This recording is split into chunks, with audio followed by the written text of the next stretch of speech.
दादी, ये होली क्यों मनाई जाती है? इसकी कहानी सुनाओ ना दादी माँ। चलो बेटा, आज तुम्हें होली के पीछे की कहानी सुनाती हूँ। दोस्तों, होली का नाम सुनते ही हमारे चेहरे पर एक प्यारी सी मुस्कान आ जाती है। हवा में उड़ते लाल, हरे, गुलाबी गुलाल की तस्वीरें आंखों के सामने तैरने लगती हैं। चौराहों पर ढोल नगाड़ों की थाप, घरों से आती मीठी मीठी गुजिया और मालपुओं की महक, और बच्चों की पिचकारियों से छूटते रंग, ये सब हमारे मन को उमंग से भर देते हैं। हम सब इस दिन सारे गिले शिकवे भूलकर एक दूसरे को रंग लगाते हैं और खुशी से गले मिलते हैं। लेकिन क्या आपने कभी इस शोर और जश्न के बीच एक पल के लिए रुककर सोचा है कि रंगों का ये खूबसूरत त्योहार आखिर मनाया क्यों जाता है? हम होली से ठीक एक रात पहले चौराहों पर लकड़ियों का एक विशाल ढेर बनाकर उसमें आग क्यों जलाते हैं, जिसे होलिका दहन कहा जाता है? इसके पीछे की कहानी क्या है? आज मैं आपको ले चलता हूँ सतयुग के उस प्राचीन दौर में, जहाँ से होली की असल शुरुआत हुई थी। ये सिर्फ एक कहानी नहीं है, बल्कि यह एक ऐसी रोंगटे खड़े कर देने वाली ऐतिहासिक महागाथा है जो हमें बताती है कि बुराई चाहे कितनी भी ताकतवर, कितनी भी विशाल और अजेय क्यों ना हो जाए, लेकिन सच्चाई और सच्ची निस्वार्थ भक्ति के आगे उसे एक न एक दिन घुटने टेकने ही पड़ते हैं। तो चलिए समय के पहिए को पीछे घुमाते हैं और इतिहास के पन्नों को पलटते हैं। ये कहानी शुरू होती है सतयुग में, जब धरती पर असुरों और राक्षसों का खौफ हुआ करता था। उस काल में एक बेहद शक्तिशाली, महत्वाकांक्षी और क्रूर असुर राजा था, हिरण्यकश्यप। हिरण्यकश्यप कोई आम असुर नहीं था। उसके भीतर पूरे ब्रह्मांड पर राज करने की भूख थी। अपने इसी सपने को पूरा करने के लिए उसने मंदराचल पर्वत पर जाकर घोर तपस्या शुरू कर दी।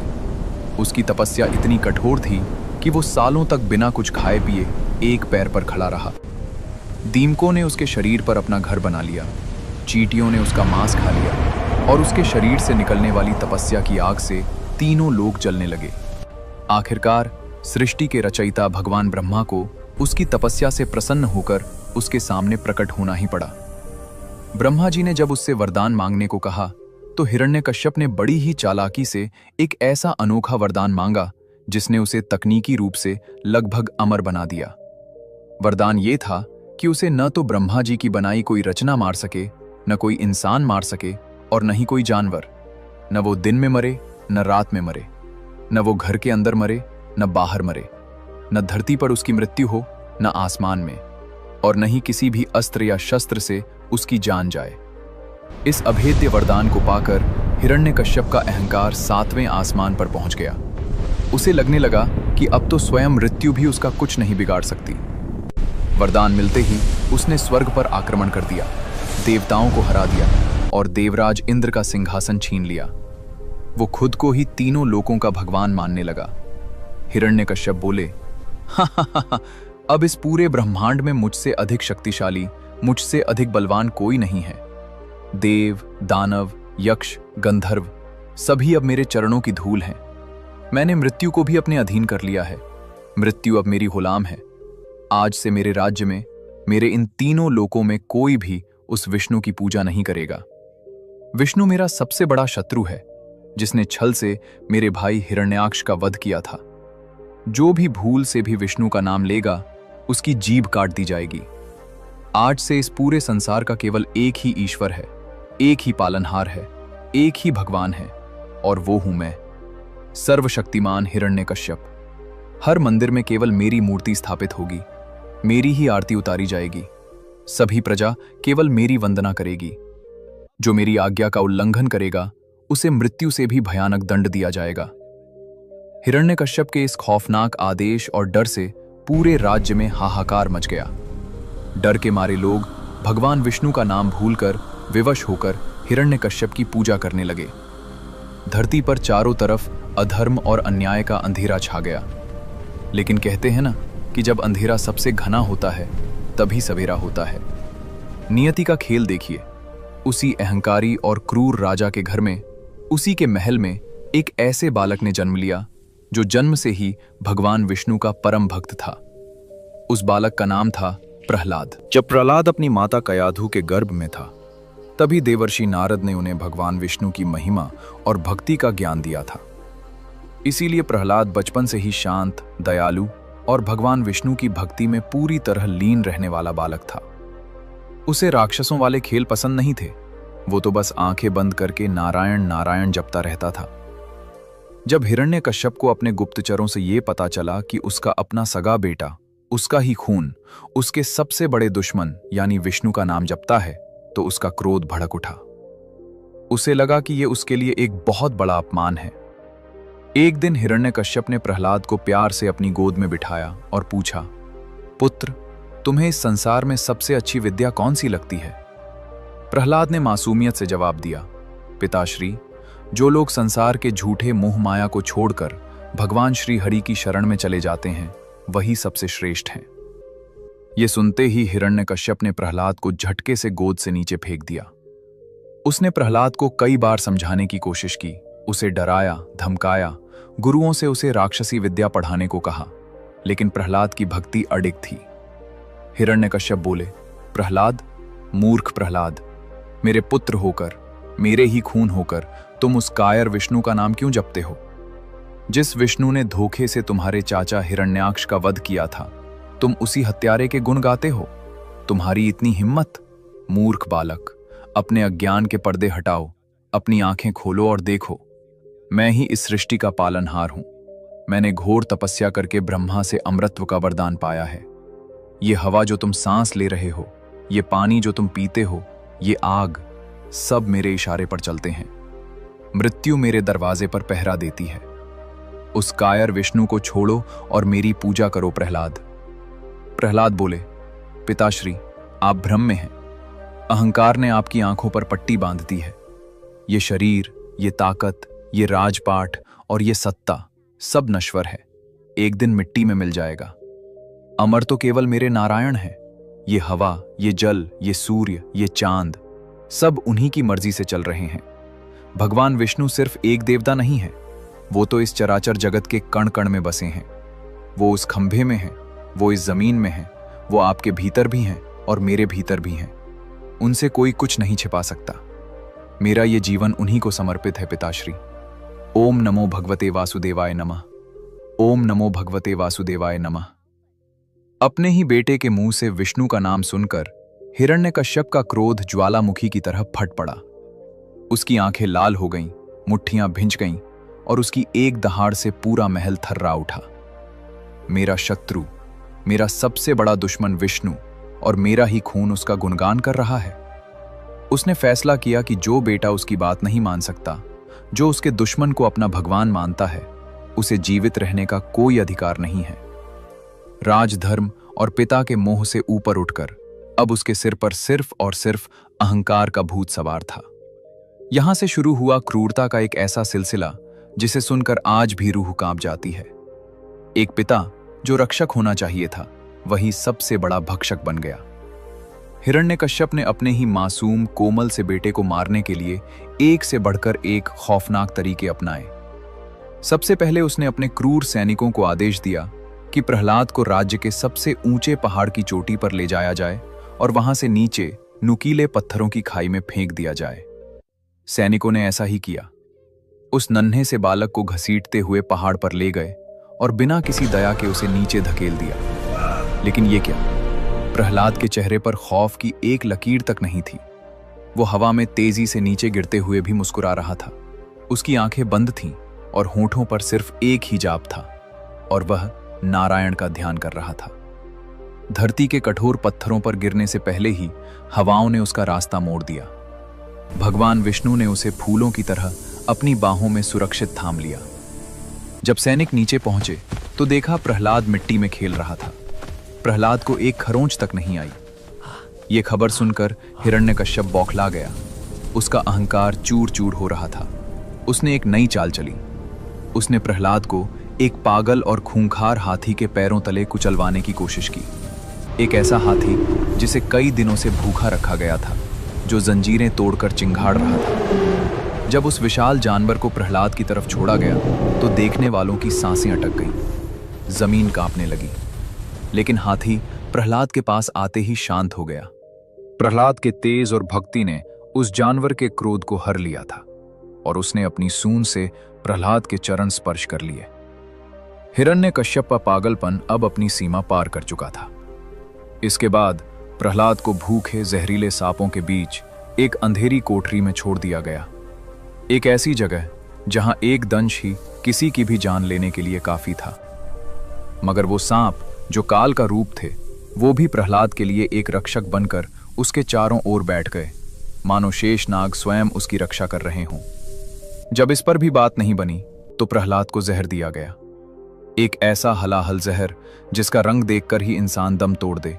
लेकिन विष्णु की कृपा से वो जहर भी प्रहलाद के गले से नीचे उतरते ही अमृत बन गया। अब हिरण्यकश्यप हार मान चुका था, उसका सारा गुरूर मिट्टी में मिल गया था। उसे समझ नहीं आ रहा था कि इस छोटे से बालक को कैसे मारा जाए। उसके पास कोई भी ऐसा अस्त्र या शस्त्र नहीं बचा था जो प्रहलाद का बाल भी बांका कर सके। और जब सारे हथकंडे फेल हो गए, तब हताश हिरण्यकश्यप ने अपनी बहन होलिका को बुलाया। होलिका कोई साधारण स्त्री नहीं थी, उसके पास एक रहस्यमयी शक्ति थी। भगवान ब्रह्मा ने उसकी तपस्या से प्रसन्न होकर उसे एक विशेष चुनरी या शॉल वरदान में दी थी। इस चुनरी की खासियत ये थी कि अगर होलिका इसे ओढ़कर धधकती हुई आग में भी बैठ जाए तो आग की भयानक लपटें भी उसका बाल बांका नहीं कर सकती थी, आग उसे जला नहीं सकती थी। भरे दरबार में हिरण्यकश्यप बोले, होलिका मेरी बहन, आज तुम्हारे भाई की प्रतिष्ठा दांव पर लगी है। ये कुल कलंक प्रहलाद मेरे किसी भी अस्त्र से नहीं मर रहा है। मैं थक चुका हूं, कोई अदृश्य शक्ति हर बार इसकी रक्षा कर रही है। अब सिर्फ तुम ही मेरी मदद कर सकती हो। तुम्हारे पास ब्रह्मा जी की दी हुई वो चमत्कारी चुनरी है ना? तुम उस चुनरी को ओढ़कर प्रहलाद को अपनी गोद में लेकर चिता पर बैठ जाओ। आग उसे जलाकर भस्म कर देगी और तुम सुरक्षित बाहर आ जाओगी। होलिका अपने वरदान के अहंकार में अंधी हो चुकी थी। होलिका बोली, आप तनिक भी चिंता न करें भ्राताश्री, कल फाल्गुन मास की पूर्णिमा है, कल ही इस बालक का अंत होगा। ये मूर्ख बच्चा मेरे पास आकर बड़े प्यार से बैठ जाएगा। मैं वो दिव्य चुनरी ओढ़ लूंगी। जैसे ही सैनिक चिता में आग लगाएंगे, आग की लपटें इस विष्णु भक्त को पल भर में राख कर देंगी। आपके मार्ग का ये कांटा हमेशा के लिए दूर हो जाएगा। अगले दिन सूरज निकलते ही राज्य के बीचों बीच लकड़ियों का एक विशाल पहाड़ खड़ा किया गया। पूरी प्रजा डरी और सहमी हुई इस भयानक दृश्य को देख रही थी। हर आंख में आंसू थे। होलिका बड़े घमंड के साथ उस चिता पर चढ़ी। उसने ब्रह्मा जी की दी हुई वो चमत्कारी चुनरी ओढ़ ली और छोटे से प्रहलाद को बड़े ही मीठे मगर कपटी स्वर में प्यार से पुकारकर अपनी गोद में बैठा लिया। प्रहलाद के चेहरे पर रत्ती भर भी डर नहीं था। ना वो रोया, ना उसने बचने की कोशिश की। उसकी आंखें बंद थीं और उसके होठों पर सिर्फ एक ही नाम था, श्री हरि। तभी सैनिकों ने चिता में आग लगा दी। सूखी लकड़ियों ने तुरंत आग पकड़ ली और कुछ ही पलों में आग की लपटें आसमान को छूने लगीं। गर्मी इतनी भयंकर थी कि दूर खड़े लोग भी पीछे हटने लगे। पूरी प्रजा हाहाकार करने लगी। हिरण्यकश्यप अपने ऊंचे सिंहासन पर बैठकर जोर जोर से पागलों की तरह हंस रहा था कि आखिरकार उसका दुश्मन जल रहा है। लेकिन तभी प्रकृति ने एक भयंकर करवट ली। जिस आसमान में अभी तेज धूप थी, वहां अचानक काले बादल घिर आए और एक बेहद तेज तूफानी आंधी चलने लगी। हवा का झोंका इतना तेज और अचूक था कि होलिका, जो अपनी जीत पर मुस्कुरा रही थी, उसके शरीर पर लिपटी हुई वो चमत्कारी चुनरी उड़ गई। होलिका डर के मारे चीखने लगी, बचाओ भ्राताश्री, मुझे बचाओ। वो चुनरी हवा में लहराती हुई उड़कर सीधे नन्हे प्रहलाद के ऊपर जा गिरी और उसे पूरी तरह से ढक लिया। आग की भयंकर लपटों ने पलक झपकते ही होलिका को अपने आगोश में ले लिया। जो आग प्रहलाद को छू भी नहीं पा रही थी, उसी आग ने होलिका को घेर लिया। वरदान का दुरुपयोग करने के कारण होलिका उसी आग में जलकर राख हो गई। जब आग शांत हुई तो सभी ने एक चमत्कार देखा। प्रहलाद राख के ढेर के बीचों बीच सुरक्षित बैठा था और मुस्कुरा रहा था। उसे आग की एक लपट ने छुआ तक नहीं था। धुएं के छटते ही पूरे मैदान में जैसे सन्नाटा छा गया। लोगों की फटी आंखें उसी चिता को देख रही थीं। उस भयंकर आग ने होलिका को तो जलाकर राख कर दिया था, लेकिन प्रहलाद के कोमल शरीर पर एक खरोंच या जलने का एक निशान तक नहीं था। यहां तक कि उसके वस्त्र भी ज्यों के त्यों थे। हिरण्यकश्यप अपने सिंहासन से उठ खड़ा हुआ। उसके होंठ कांप रहे थे और वो अपनी आंखों पर विश्वास नहीं कर पा रहा था। दोस्तों, होलिका का अहंकार और उसका वरदान दोनों उसी आग में भस्म हो गए, जबकि प्रहलाद की निस्वार्थ भक्ति ने उसे बचा लिया। ये सिर्फ एक बालक के बचने की घटना नहीं थी, बल्कि ये दुनिया के लिए एक प्रमाण था कि सत्य को कितनी भी बड़ी आंच क्यों न दी जाए, वो कभी जलता नहीं है। इसी घटना की याद में और बुराई पर अच्छाई की इस महाविजय का जश्न मनाने के लिए आज भी हम हर साल फाल्गुन पूर्णिमा की रात को एक विशाल आग जलाते हैं, जिसे हम होलिका दहन कहते हैं। ये पवित्र आग हमें केवल एक पुरानी कथा की याद नहीं दिलाती, बल्कि एक बहुत बड़ा संदेश देती है। ये आग हमें याद दिलाती है कि चाहे दुनिया की कितनी भी ताकतवर बुराई हमारे सामने क्यों न खड़ी हो, चाहे हमारे चारों ओर कितनी भी नकारात्मकता क्यों न हो, अगर हमारी नीयत साफ है और हमारा विश्वास पक्का है, तो जीत हमेशा सच्चाई की ही होती है। होलिका दहन के दिन हम सिर्फ लकड़ियां नहीं जलाते, बल्कि अपने अंदर छिपे अहंकार, ईर्ष्या और बुराइयों को भी जलाकर राख कर देते हैं। और फिर इस बुराई के जलने की खुशी में होलिका दहन के अगले दिन हम रंगों से खेलते हैं। चारों तरफ उड़ता हुआ गुलाल और खुशियों के रंग हमें बताते हैं कि बुराई के अंत के बाद जीवन कितना रंगीन हो जाता है। लेकिन ये रंग क्यों खेले जाते हैं? इसके पीछे भगवान कृष्ण और राधा रानी की एक बेहद ही खूबसूरत और मीठी सी कहानी है। वो कहानी भी मैं आपको अभी सुनाता हूँ, लेकिन उससे पहले अगर आपको प्रहलाद की यह कहानी पसंद आई हो तो कमेंट्स में जय श्री विष्णु या जय नरसिंह भगवान जरूर लिखें। चलिए अब सुनते हैं ये रंग क्यों खेले जाते हैं, इसके पीछे क्या कहानी है। अब अगली सुबह हो गई है, फाल्गुन मास की पूर्णिमा के अगले दिन की खुशनुमा और सतरंगी सुबह। आज के दिन हम सब क्या करते हैं? हम अपने हाथों में लाल, गुलाबी, हरा, पीला रंग लेते हैं, पानी से भरी पिचकारियां उठाते हैं और निकल पड़ते हैं अपने दोस्तों, रिश्तेदारों और यहाँ तक कि अनजान लोगों को भी रंगने के लिए। आज कोई छोटा नहीं, कोई बड़ा नहीं, कोई अमीर नहीं, कोई गरीब नहीं, आज सब एक ही रंग में रंगे नजर आते हैं। इस दिन को हम धुलंडी या रंगों वाली होली कहते हैं। लेकिन क्या होलिका दहन के तुरंत बाद लोगों ने ऐसे ही रंग खेलना शुरू कर दिया था? नहीं, रंगों के इस महाकुंभ की शुरुआत सतयुग के प्रहलाद से नहीं, बल्कि द्वापर युग के नटखट माखनचोर हमारे प्यारे भगवान श्री कृष्ण और बरसाने की लाडली राधा रानी से हुई थी। तो चलिए मैं आपको ले चलता हूँ सीधे द्वापर युग के उस जादुई ब्रजमंडल में, एक ऐसी जगह जहाँ की मिट्टी में भी प्रेम की महक है, जहाँ यमुना नदी अपनी नीली लहरों के साथ कल कल बह रही है। तट पर विशाल कदम्ब के पेड़ों पर पीले और सुगंधित फूल खिले हैं, ठंडी हवाएं चल रही हैं और गोकुल की हर गली, हर चौराहे में नन्हे कन्हैया की बांसुरी की मीठी धुन गूंज रही है। उस अलौकिक धुन को सुनकर पक्षी चहकना भूल जाते हैं और मोर मगन होकर नाचने लगते हैं। द्वापर युग में जब भगवान विष्णु ने स्वयं श्री कृष्ण के रूप में इस धरती पर अवतार लिया, तो उनका रूप बेहद मनमोहक और जादुई था। लेकिन उनका रंग सांवला था, बिल्कुल सावन के एक गहरे नीले या काले बादल की तरह, या फिर आधी रात के शांत आसमान की तरह। वहीं दूसरी ओर उनसे कुछ ही दूरी पर बसे बरसाने में रहने वाली वृषभानु नंदिनी राधा रानी का रंग एकदम दूध जैसा गोरा और सुबह सुबह खिले चंपा के फूल जैसा निखरा हुआ था, मानो साक्षात चांद की चांदनी धरती पर उतर आई हो।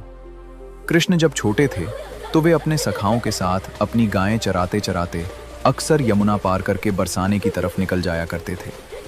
वहां राधा रानी और उनकी सहेलियां गोपियां कदम के पेड़ों पर झूला झूलती, तरह तरह के खेल खेलती और हमारे नटखट कन्हैया को चिढ़ाने का कोई भी मौका नहीं छोड़ती थीं।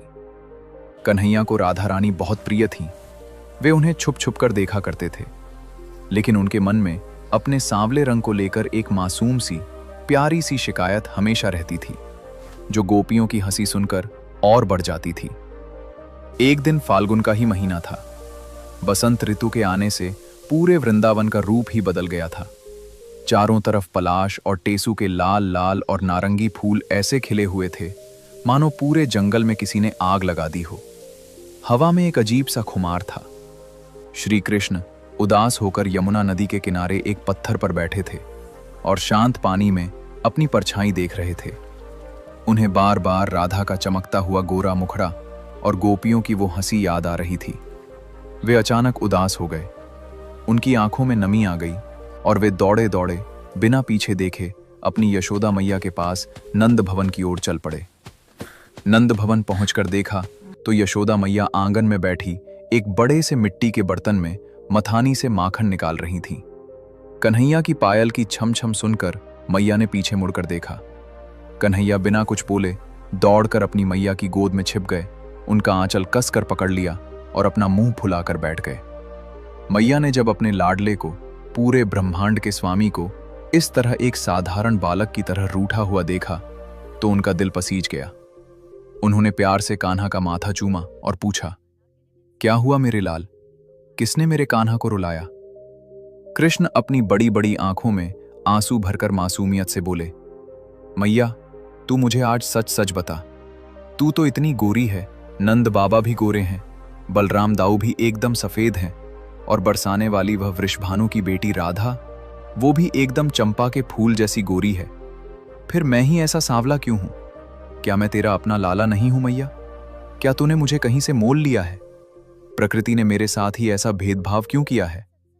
जब भी मैं राधा के साथ खेलने जाता हूं तो उसके सखा सखी मुझे काला काला और करिया कहकर चिढ़ाते हैं, मुझ पर हंसते हैं। मुझे नहीं जाना अब उस बरसाने में, मुझे नहीं जाना उसके पास खेलने। मुझे भी राधा जैसा गोरा होना है, मुझे भी उन जैसा दिखना है। यशोदा मैया अपने भोले से लाले की इस मासूम और प्यारी सी शिकायत को सुनकर अपनी हंसी नहीं रोक पाई। वे जोर जोर से हंसने लगी। उन्हें समझ नहीं आ रहा था कि वे इस छोटे से बच्चे को कैसे समझाएं कि उसका ये सांवला रंग कोई साधारण रंग नहीं, बल्कि पूरे ब्रह्मांड को मोह लेने वाला रंग है। मैया ने कन्हैया के दोनों गाल खींचे, उन्हें अपने सीने से लगाया और उनके माथे को चूमते हुए एक बहुत ही अनोखी, नटखट और अद्भुत सलाह दे डाली। यशोदा मुस्कुराते हुए बोली, अरे मेरे भोले कन्हैया, मेरे नटखट लाला, तू तो मेरी आंखों का तारा है। तेरा ये सांवला रंग कोई आम रंग थोड़े ही है, ये तो अथाह प्रेम का रंग है। बादलों का रंग भी तो सांवला होता है ना, जो बरस कर पूरी धरती की प्यास बुझाते हैं, सबको जीवन देते हैं। आंखों में लगने वाले काजल का रंग भी काला होता है, जो आंखों की सुंदरता बढ़ाता है। और तू उस राधिका के रंग से इतना क्यों चिढ़ता है? अगर तुझे उसका गोरा रंग इतना ही खटकता है तो एक काम कर, जा अपने सखाओं के साथ मिलकर अपने मनपसंद रंग तैयार कर और सीधा बरसाने चला जा। राधा के चेहरे पर भी वही रंग मल दे जो तुझे सबसे ज्यादा पसंद हो। जब तू उसे अपने ही रंग में रंग देगा तो फिर तुम दोनों एक जैसे हो जाओगे, कोई भेद ही नहीं रहेगा। न वो गोरी रहेगी, न तू सांवला लगेगा। कन्हैया की बड़ी बड़ी आंखें ये सुनकर चमक उठी। उनके चेहरे पर छाई उदासी पल भर में गायब हो गई और वहां एक शरारती मुस्कान ने ले ली।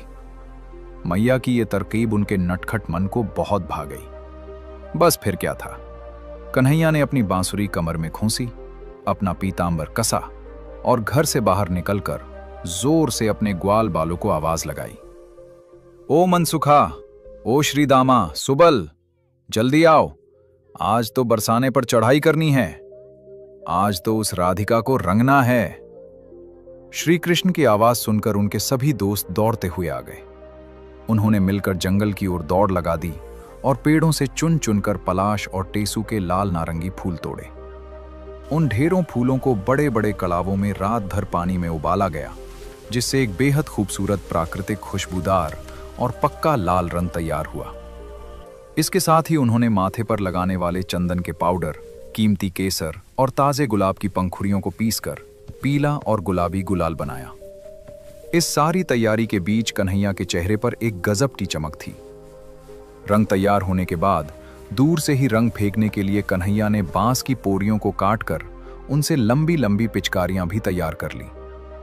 अगली सुबह फाल्गुन की उसी पूर्णिमा के अगले दिन श्री कृष्ण अपनी पूरी ग्वाल बालों की टोली के साथ ढोल और मंजीरे बजाते हुए गोकुल से बरसाने की तरफ निकल पड़े। सूरज की पहली किरण के साथ ही पूरा गोकुल जैसे जाग उठा था। कन्हैया के चेहरे पर एक गजब की नटखट मुस्कान थी। किसी ग्वाले के कंधे पर लाल रंग से भरी मटकी थी, तो किसी की कमर में पीला और गुलाबी गुलाल बंधा था। ढोल की धमाधम और मंजीरों की छन छन से पूरा रास्ता गूंज रहा था। आज तो जैसे इन ग्वालों को पूरी दुनिया जीतनी थी। उधर बरसाने में राधा रानी अपनी सहेलियों ललिता, विशाखा और बाकी गोपियों के साथ यमुना किनारे कदम के पेड़ के नीचे बैठी थी। सुबह की ठंडी ठंडी हवा चल रही थी। राधा रानी ने बेहद सुंदर नए वस्त्र पहने हुए थे और चमेली के फूलों से अपना श्रृंगार किया था। उन्हें जरा भी अंदाजा नहीं था कि गोकुल का ये नटखट चोर आज क्या खुराफात करने वाला है।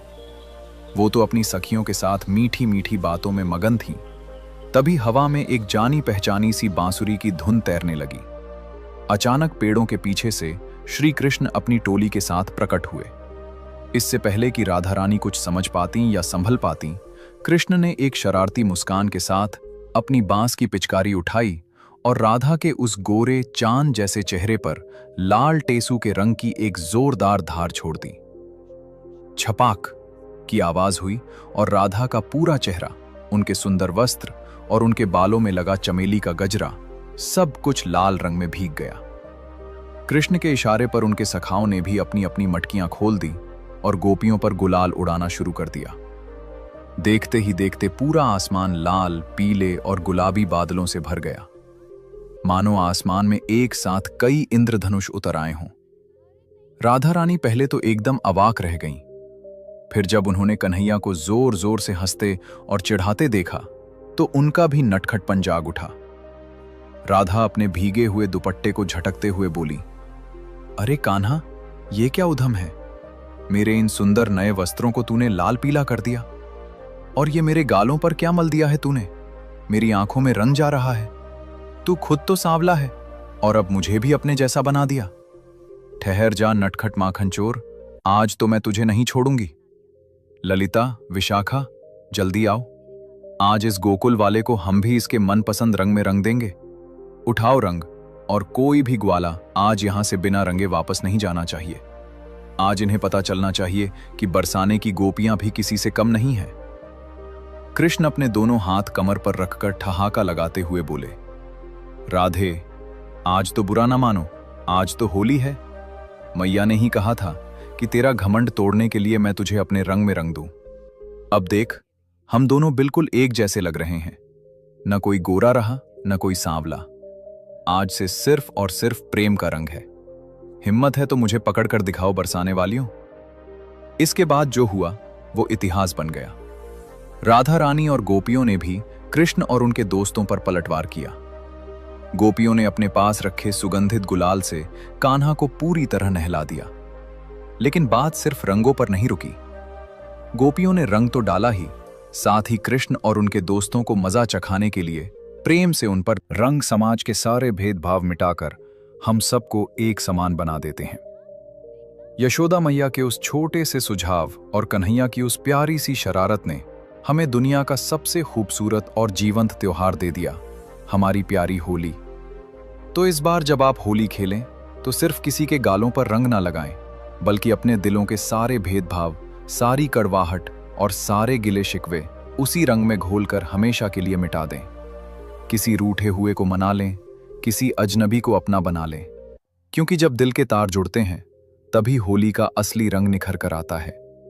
यही है होली का असली मतलब। आप सभी को रंगों और प्रेम के इस महापर्व की बहुत बहुत शुभकामनाएं। हैप्पी होली। अगर आपको यह कहानी पसंद आई हो तो इस वीडियो को लाइक करें, अपने दोस्तों के साथ शेयर करें और कमेंट्स में राधे राधे या जय श्री कृष्ण जरूर लिखें। मिलते हैं अगले वीडियो में।